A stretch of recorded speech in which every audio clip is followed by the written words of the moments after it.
don't stay in the car, come to the Four Seasons, like throw money in my window. They're like throwing rubles at me. Like Moscow is like one of the most beautiful cities in the world. And to see that during Christmas, the traffic was non-existent. We have this idea that Russia is not like civilized and developed.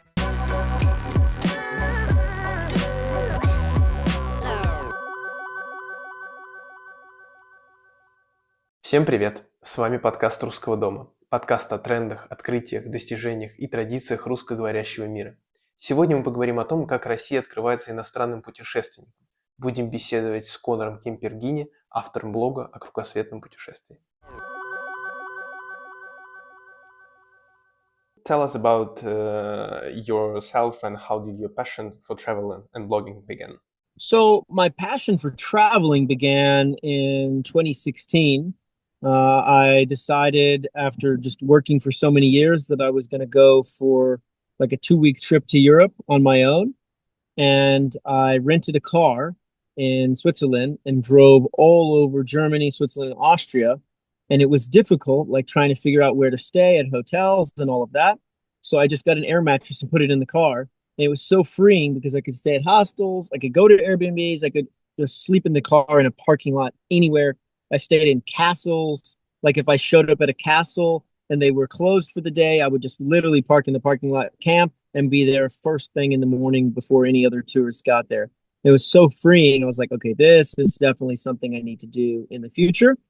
And then after a number of years of working, I was like, I really want to go do a trip around the world and see all of the cultures that the world has, and also to make content because I want to be able to look back on it, but also I want to be able to show the world that there's so many cool places to go and that everyone's so kind and really inspire other people to go on their own journeys and adventures. And it doesn't have to be in a Lambo. Obviously, I did it in a Lambo because it's a crazy, fun vehicle to drive.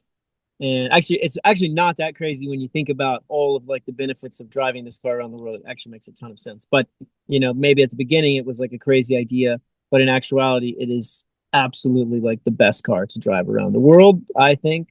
Short of the fact that it doesn't have a toilet and a shower inside, but, I figured that out. Tell us a little bit about what's like to live together in a car which doesn't seem to be suitable for this purpose, as it's an SUV. So it's pretty small to live alone, but you're living together in it. It was definitely a little bit difficult at first when she moved in because she's has more of like a glamorous lifestyle and likes to have different wardrobe, changes and such, which doesn't exactly fit in the car easily. So she had to kind of slim down her wardrobe selection and find things that match and work well, in a limited quantity. And I had to get rid of some stuff to make room for her to be able to come in here as well. So it was difficult for both.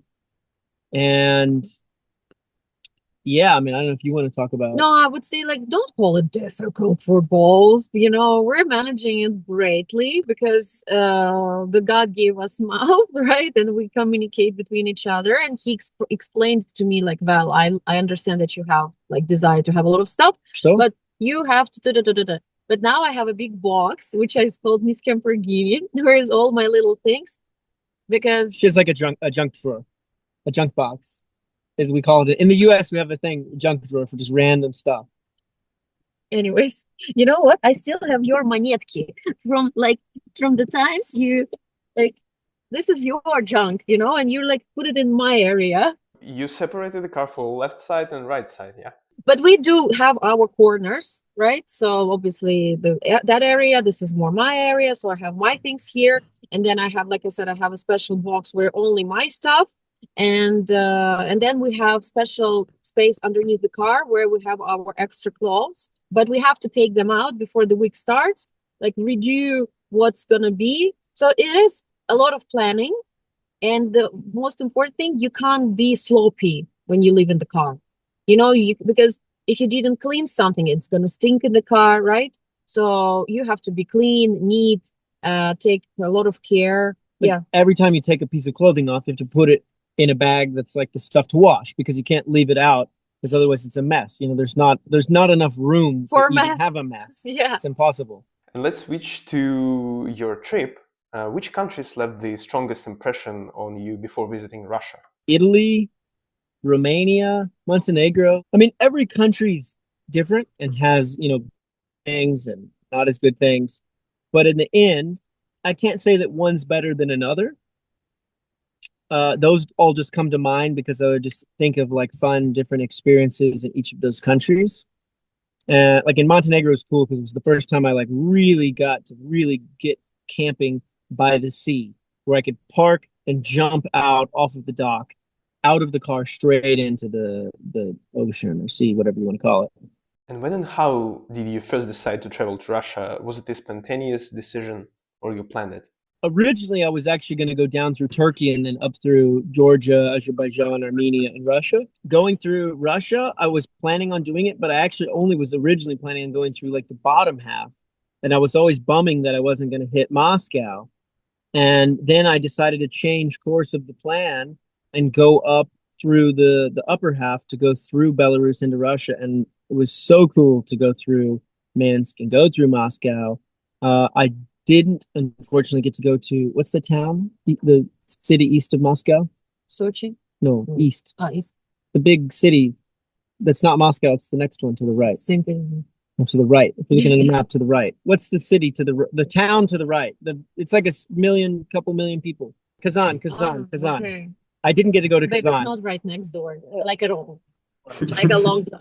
Okay, on the map it looks next door, but I really wanted to go to Kazan because there was so many cool people there that I like already was following on Instagram that like reached out to me or I reached them, but just timing wise, we had to get into Turkmenistan, so I didn't get to go to Kazan. So I definitely want to come back and go to Kazan at some point, and Far East Vladivostok. But we'll do that when we do North Korea. And what moments during your trip to Russia surprised you the most?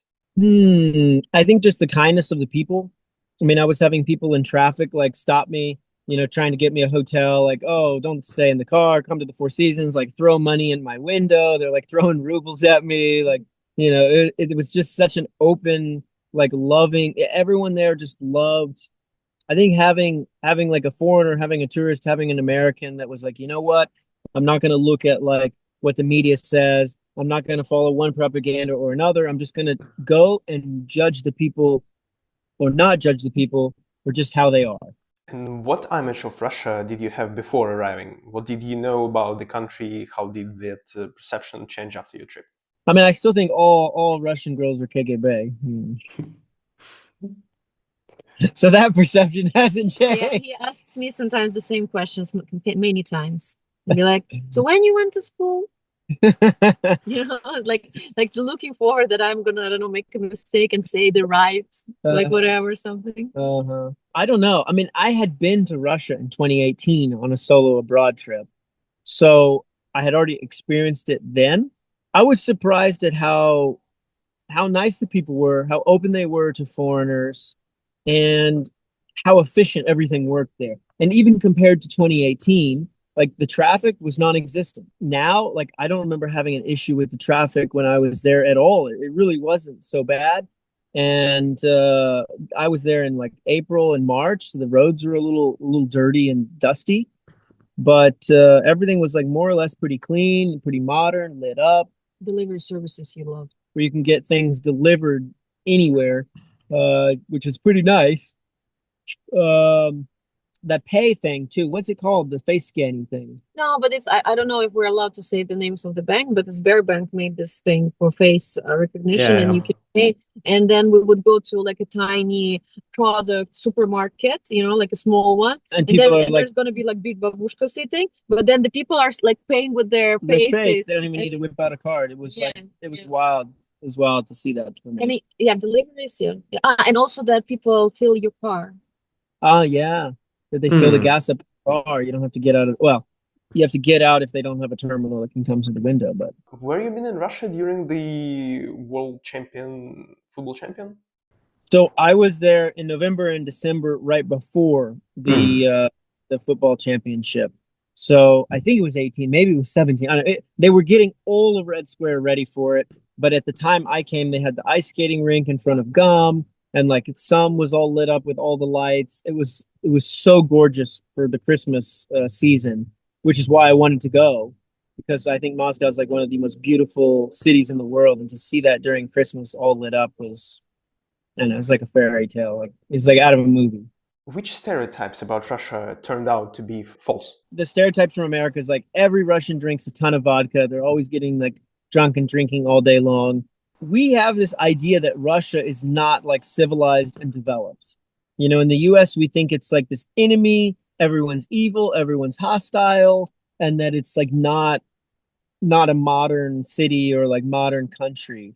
And that was, I think, really surprising to me that not only are there all the old, like beautiful architectures, you know, from the ancient, what's the Soviet, no, the pre-Soviet, the Russian Imperial time, from Russian imperial times, but also all of this modern, you know, buildings and like Moscow, what is it, Moscow City? Moscow City, yeah, that modern area there.